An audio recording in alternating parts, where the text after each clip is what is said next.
सर्वप्रथम न्यायमूर्ती चपळगावकरजी, तुमच्या हस्ते हा पुरस्कार मिळाल्याचा मला अत्यंत आनंद आहे. या गौरवासाठी ज्ञानविज्ञान, नृत्यसंगीत, चित्रशिल्प, क्रीडा साहस आणि लोकसेवा या 5 क्षेत्रांमधून ज्यांना या महान व्यक्ती ज्या स्टेजवर माझ्यावर बसलेल्या त्यांना मानाचा नमस्कार. सुनंदनजींचं मी अजून ऐकलं नाहीये, पण यांचं जे काही मी ऐकलंय यांच्या सगळ्यांवर एक एक फिल्म होऊ शकते असं मला वाटतं.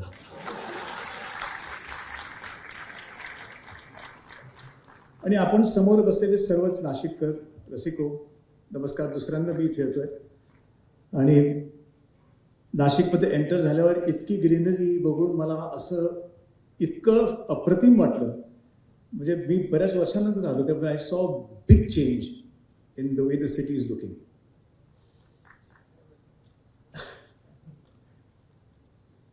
आज मला जो कुसुमाग्रज प्रतिष्ठानतर्फे मिळत असलेल्या गोदावरी गौरव पुरस्काराबद्दल मी फाउंडेशनचे सगळे सदस्य जेथे बसलेत त्या सगळ्यांचा मी आभारी आहे.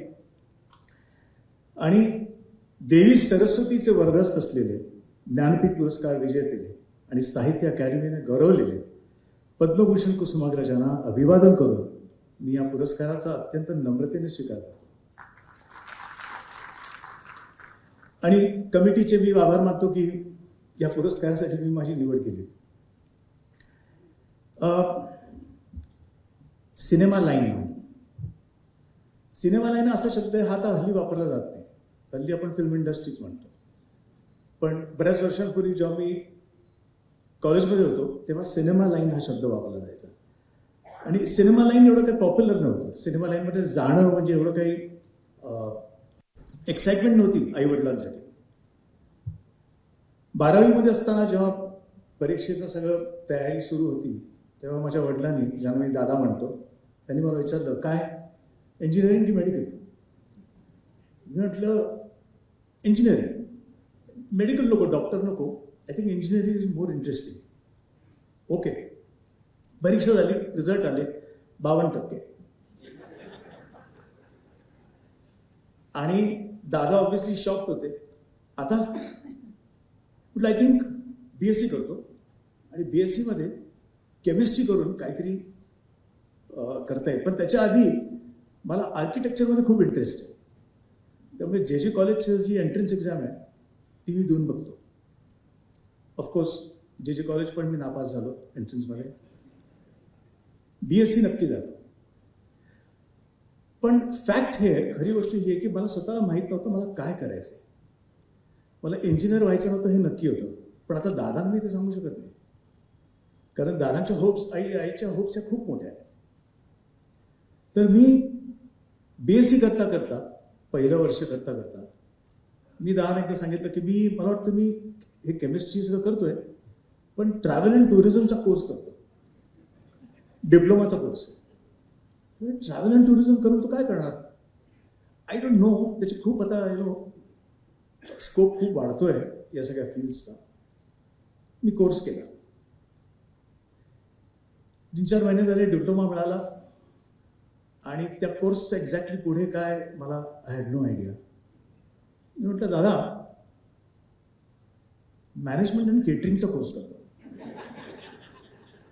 दादा म्हणजे मॅनेजमेंट केटरिंग ते करून काय करणार?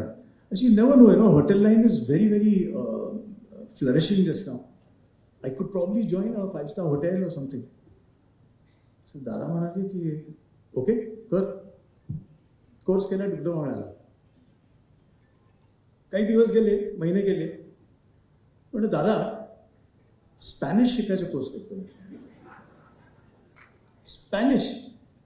Y Spanish? म्हणजे बिकॉज ट्रान्सलेटर्स जे असतात, जे आपल्या पॉलिटिकल गव्हर्नमेंट त्याच्यात जे असतात, तिथे it's a good way of you can travel abroad. तुमची नियुक्ती UNO मध्ये होऊ शकते. You can be okay. Spanish शिकलो. पण स्पॅनिश मी अर्ध्यामध्ये सोडून टाकलं, कारण बाय नाव थोडीशी माझी घाबरगुंडी व्हायला लागली होती की आता एक्झॅक्टली आपण करायचं काय. आणि तेव्हा कॉलेजमध्ये मिठीबाई कॉलेज माझं कॉलेज होतं आणि तिथे एक्स्ट्रा करिक्युलर ॲक्टिव्हिटीज खूप होत्या. आणि तिथे नाटकामध्ये भाग घ्यायचा असेल तर ऑडिशनला या, अशा प्रत्येक वेगवेगळ्या भाषेत, म्हणजे गुजराती, हिंदी, मराठी आणि इंग्लिश, वेगवेगळ्या वर्गात ऑडिशन्स होत्या. आणि मी आपलं काय जातंय या याच्यात मी सगळीकडे ऑडिशन्स दिल्या, सगळीकडे मी निवडला गेलो. आणि मला तेव्हा माझ्या त्या मनात असं वाटलं की या लोकांना माहिती ना ते काय करताय, माझा ऍक्टिंगशी काही संबंध नाही.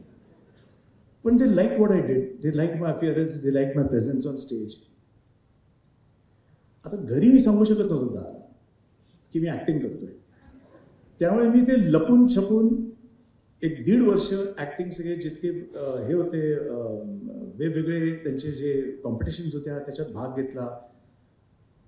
आणि त्या एका नाटकात केतन मेहताजी बघायला आले होते नाटक, आणि ते तेव्हा होळी नावाची फिल्मचं कास्टिंग करत होते. त्यांनी बघितलं, त्यांना माझं काम खूप आवडलं. बॅकस्टेज आले आणि म्हणाले मी फिल्म करतोय, 2 महिन्यात कोणाला यायचंय FTI मध्ये, त्याची शूटिंग आहे आणि तुला मी लीड रोल देतोय. म्हटलं ओके. कट टू घरी. दादा मला आता काय ऍक्टिंग करायचंय. ऍक्टिंग? अच्छा, माझे वडील, म्हणजे मी उंच असेल तुम्हाला वाटत असेल, नाही, माझे वडील 6 फूट 4 इंच आहेत. पोलीस ऑफिसर होते, इथेच नाशिकमध्येच त्यांचं ट्रेनिंग झालं. त्यामुळे ते जेव्हा म्हणाले ऍक्टिंग, तेव्हा पहिली माझी छाती धडकली. आणि दुसऱ्या क्षणाला ते म्हणाले एक्सलंट, कर. हे काय झालं? ते म्हणाले ऍक्टिंग कर. याचं कारण हे की लहानपणापासून दर आठवड्याला एखादी फिल्म बघायची, दर आठवड्याला एखादं नाटक बघायचं. अतिशय हौशी होते माझे आईवडील. त्यामुळे मला आणि माझ्या बहिणीला, आशाशाला, ते नेहमी नाटकांना सगळीकडे घेऊन जायचे फिल्म बघायला. त्यामुळे he was fascinated with the film world and he said that you must pursue it. आता जेव्हा ऍक्टिंग माझं सुरू झालं तेव्हा मला पहिलं जेव्हा मी फिल्म केली त्याच्यानंतर मला अगदी माझा ध्यासच लागला मला की हीच आपली लाईन आहे. आणि आज मी जितके कोर्सेस केले, जे मला वाटले होते की सगळे वाईट, म्हणजे त्याचा काही फायदा होणार नाहीये, त्याचं मी उगाच वेस्ट झाले नाही, प्रत्येक कोर्स माझ्या फिल्ममध्ये कुठे ना कुठेतरी मला वापरता आला. फक्त स्पॅनिश सोडून अजून ती फिल्म आलेली नाहीये. आणि आज जेव्हा मी आता फिल्म इंडस्ट्री आणि आज जेव्हा मी या भारतीय चित्रपटसृष्टीकडे बघतो तेव्हा असं वाटतं की खूपच आव्हानात्मक काळ आहे हा. आणि नाही, मी पॅन्डेमिकमुळे म्हणत नाहीये, पॅन्डेमिकचं आहेच, पण आत्ता लोकांचा पेशन्स खूप कमी झाला आहे. फोकसिंग जो आपली वेळ असते ती खूप कमी झाली. म्हणजे आता क्रिकेटची मॅच जी 5 दिवस चालायची ती एका दिवसावर आली. ती आता 1 तास 2 तासात आहे. मला वाटतं लवकरच ते असा काळ येणार आहे जेव्हा फक्त अंपायर बाहेर येतील, टॉस करतील आणि टॉसवर कोण जिंकलं कोण हरलं डिसाईड होणार. पुढे खेळायची गरज नाहीये. आता काहीही तुम्ही प्लॅन केलं तर हे तुम्ही का दाखवताय, हे तुम्ही का दाखवलं, हे असं कसं दाखवताय, हे तुम्ही नाही दाखवू शकत. प्रत्येक गोष्टीला काही ना काहीतरी प्रत्येकाचा एक हस्तक्षेप आहे. आणि मला वाटतं ऑडियन्स इज ऑलवेज राईट. हे मी आधी तुम्हाला सांगून टाकतो बिफोर यू स्टार्ट.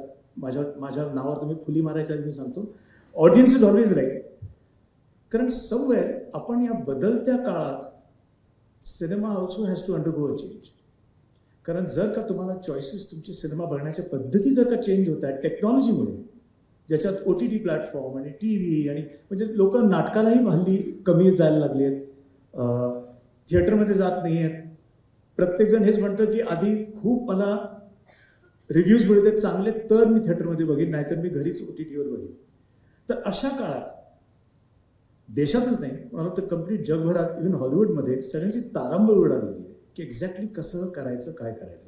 पण मला असं ठामपणाने वाटतं की याच्यातूनच एक नवा आविष्कार घडेल, याच्यातूनच आम्ही film makers we will start thinking in different ways to tell stories, ज्याच्यामुळे विल स्टील ऑडियन्सची मनं आम्ही अजूनही आकर्षित करू शकू फिल्मकडे किंवा OTT प्लॅटफॉर्मकडे.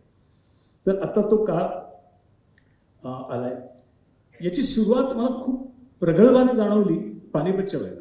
पानिपत जेव्हा मी बनवत होतो तेव्हा बनवायच्या आधी मला बऱ्याच लोकांनी विचारलं, तू पानिपत म्हणजे तिसरं युद्ध ना? हो. त्याच्यावर का बनवतोयस तू? अरे आपण हरलो होतो, हरलेला इतिहास आहे तो. मी प्रत्येकाने एकच सांगितले, बाबा हो, महत्वाचं हे नाही की आपण हरलो, महत्वाचं हे की आपण लढलो. आणि आपण लढलो, आपण का लढलो याच्यावर मी बनवतोय. त्यामुळे मला तुम्ही जर का फिल्म बघायला नाही आलात तर मला प्रॉब्लेम नाही आहे. पण आत्ता जर का मला ही संधी मिळतीये की आपला महाराष्ट्राचा इतिहास जर का मी एका फिल्मच्या माध्यमातून दाखवू शकेन तर तुम्हाला करायचं आहे. And that was Panipat. बघायचा दृष्टिकोन लोकांचा बदलायला लागलाय. आय थिंक जसं मी लढलो आणि हरलोच म्हणालो तसं मी एक उदाहरण देतो की लहानपणापासून आई वडिलांनी मला 12 वर्षाचा होतो तेव्हा ब.म. पुरंदरेचं शिवचरित्र हातात दिलं वाचायला. दमामी राजदार, चिबी जोशी, पु ल आणि ऑफकोर्स कुसुमाग्रज. 5 वर्षाच्या असल्यापासून मला आठवत आहे आई मला उठा उठा जीवताई गाऊन सकाळी उठवायची आणि ते बरीच वर्ष ते चाललं. पण तेव्हा मनात उठा उठा चिवताई वॉज ऑलवेज खूप निरागस अशी एक चिवताईची ती मला कविता वाटायची.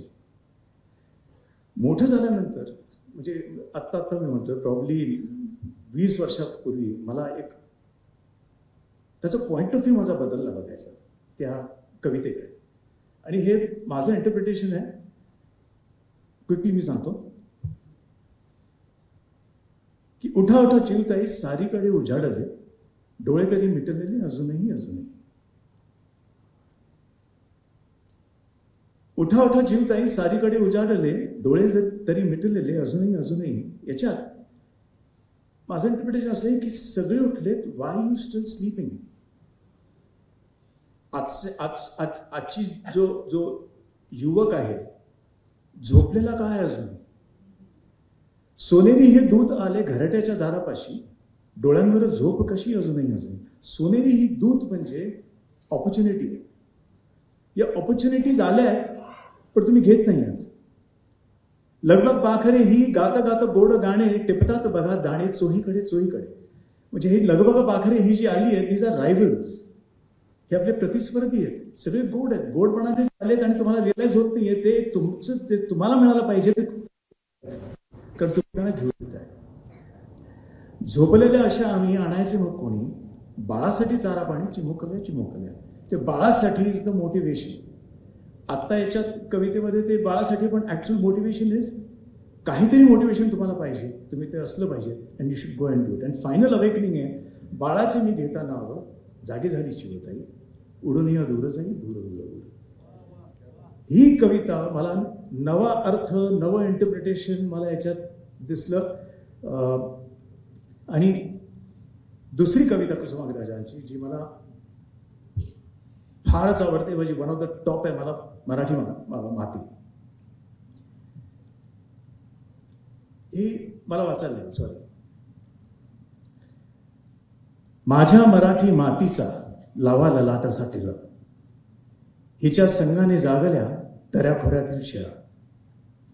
हिच्या कुशीत जन्मले काळे कणखर हात, ज्यांच्या दुर्दम धीराने केली मृत्यूवर मात. कडे कपारीत उभी हिच्या शिवाची देवळे, तेज सरिता मधून स्वाभिमानाचे ओघळे. माझ्या मराठी मातीला नका म्हणून ही नदीन, स्वर्ग लोकाहून थोर मला हिचे महिमान. देवा झोपडीत मंद पेटे त्यावर मशाल, तिच्या दीप्तीने ओजळे घर देशाचे विशाल. रत्नजडित अभंग ओवी अमृताची सखी, चारी वर्णातून फिरे सरस्वतीची पालखी. इथे देवाचे मंदिर नाही श्रीमंत सोनेरी, इथे देवाचे मंदिर नाही श्रीमंत सोनेरी, हिच्यासाठी रमापती राहे वाळवंटावरी. रसरंगात भिजला इथे शृंगाराचा स्वर, येथे अहंता द्रवली झाले वसुधेचे घर. माझ्या मराठी मातीचा नका करू अवमान, हिच्या दारिद्र्यात आहे भविष्याचे वरदान. येथे फडकला झेंडा वेळ्या कोयत्यांच्या साठी, खडक खंबीर राहिले सदा कंगालांच्या पाठी. नाही पसरला कर कधी मागायास दान, नाही पसरला कर कधी मागायास दान, स्वर्ण सिंहासनापुढे कधी लवली न मान. हिच्या गगनात घुमे आद्य स्वातंत्र्याची द्वाही, हिच्या पुत्रांच्या बाहूत आहे समतेची ग्वाही. अन्यायाची सुलतानी कधी हिने न सहिली, आहे मृत्यूच्या दाराशी हिच्या श्रद्धेची हवेली. माझ्या मराठी मातीचा लावा ललाटास टिळा, हिच्या संगे जागतील माय देशांतील शिळा. आता जर का हे वर केलं तर तुम्हाला काटा दिसेलच माझ्या हाताचा. थोर म्हणजे कुसुमाग्रज शब्दच नाही, प्रकांड पंडितच इथे उभा करावा लागेल त्यांच्याबद्दल बोलण्यासाठी. वन्स अगेन मला पुन्हा एकदा धन्यवाद आणि आभार मानायचे. न्यायमूर्तीजी, it is an honour to receive it from you. मी कुसुमाग्रज फाउंडेशनचं अभिनंदन करतो की तुम्ही हे 13वं वर्ष आहे. 13 वर्ष तुम्ही केलं आणि अजूनही असं हे चालू, तुमच्या श्रमानेच हे होत आहे. आणि मला तुम्ही कधीही बोलवा, मला इथे यायला आवडेल. तुमचे जेव्हा कुठे फेस्टिवल्स होतात, तुमचं कुठलंही जे साहित्याचं आहे, मला प्लीज बोलवा, मला यायला आवडेल. मी हे पुरस्कार घेताना हे ऑफकोर्स सांगायची गरज नाही. दादा, माझी आई, माझी बहीण असलेशा, माझी दोन्ही मुलं कुणार्क आणि विश्वांग, ज्यांनी मला for long stretches of time मला त्यांनी बाहेर राहू दिलं. कारण प्रत्येक फिल्म शूट करताना 5-5 महिने 6-6 महिने यावं जावं. माझी बायको सुनीता, ती प्रोडक्शन करते, मी डिरेक्शन करतो. म्हणजे माझं पाकिट आणि फिल्मचं पाकिट दोन्ही तिच्याच हातात असतं नेहमी. आणि लास्टली चिकाटी आणि संयम या 2 गोष्टी माझ्यासाठी खूपच महत्वाच्या होत्या कॉलेजच्या दिवसापासून. कारण मी प्रत्येक कोर्स, जे कोर्सेस मी केले, प्रत्येक कोर्स मी खूप मेहनत करून अतिशय फोकस आणि डेडिकेशनने केले. त्याचा मला आज हा एक लाभ मिळतोय. आणि मला असे वाटतं की आत्ता this is the intermission of my life. मी ज्या वयावर आहे हे माझं मध्यांतर चालू आहे. आणि जसं सेकंड हाफ जो असतो फिल्मचा, तो फिल्मचा सेकंड हाफ नेहमी फिल्म स्पीड पकडते, त्यात नाट्यमय गोष्टी व्हायला लागतात आणि मग क्लायमॅक्स येतो. अशीच माझी पुढचं जीवन होऊ दे अशी मी आशा करतो आणि माझं मनोगत संपवतो. थँक्यू. एबीपी माझा, उघडा डोळे बघा नीट.